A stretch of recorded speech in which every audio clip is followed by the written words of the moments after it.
စာအုပ်ဒီမနေ့ညလုံးငါမီးရှို့လိုက်ပြီကွာမင်းနေတော့ရက်ွက်ကိုဒီညလုံးငါမီးရှို့လိုက်ပြီကွာ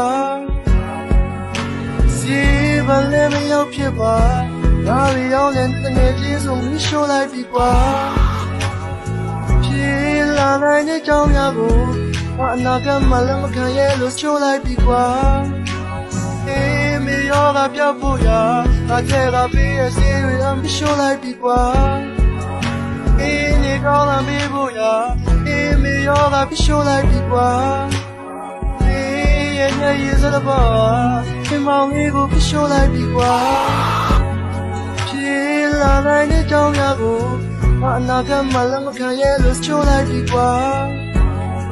ငါလူကောင်းတယောက်ဟုတ်တာမင်း